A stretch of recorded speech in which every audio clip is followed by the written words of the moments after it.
Hi everyone, it's Ileana and I am participating in the Altenew blog hop, and I wanted to share a very simple card that you could very easily mass produce. I'm using 3 of their stamp sets. I'll be using Label Love, Painted Butterflies, and Watercolor Wonders. And they are, the Watercolor Wonders and the Painted Butterflies are layering stamps.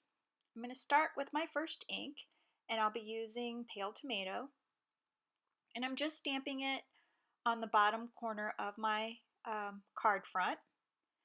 And I'm just going to whisk through these, and I have 4 of them already made. And then for the next step, I'm going to be using a little bit darker color, and this color is called Hollyhock.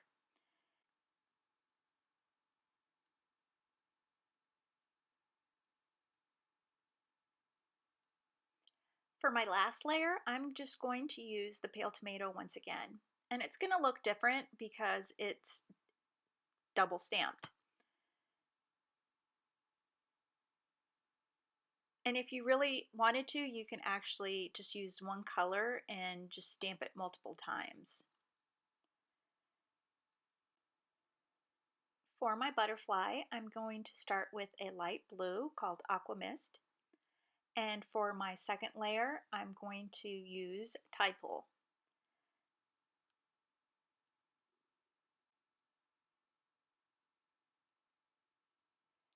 And next, I prep my card front with my static tool.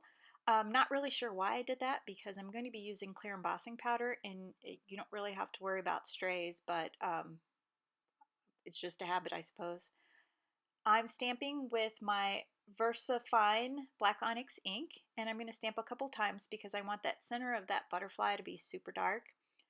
And because it is a slow drying ink, you can add your embossing powder on top, so it'll be nice and crisp. And the butterfly is a little bit of a sketchy butterfly, and you don't have to have the layering part perfect. And so here you can just see how the clear embossing powder is just going to make that butterfly pop.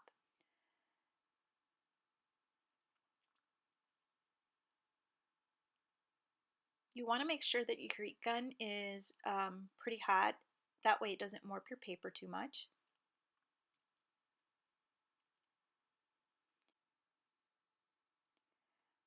I pulled out 3 of the longer sentiments from the Label Love. I just wanted to ground that butterfly, and anything smaller I thought would have looked odd, and so I picked the longer sentiments.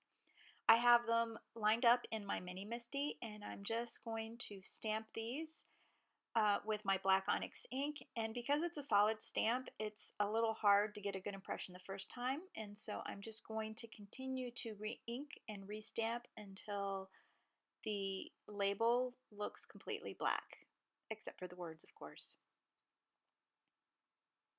You notice that I did put a little piece of washi tape on the door of the Misty. It just helps you pick up your lid a little bit easier. And then I'm going to put the clear embossing powder on that as well and just melt it with my heat gun.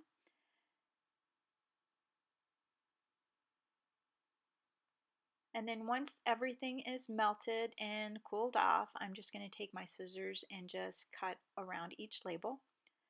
Now I thought the watercolor flower looked a little odd without an outline, so I just went back and I colored it in, and you see my big lamp there so that I could see exactly what I'm writing on.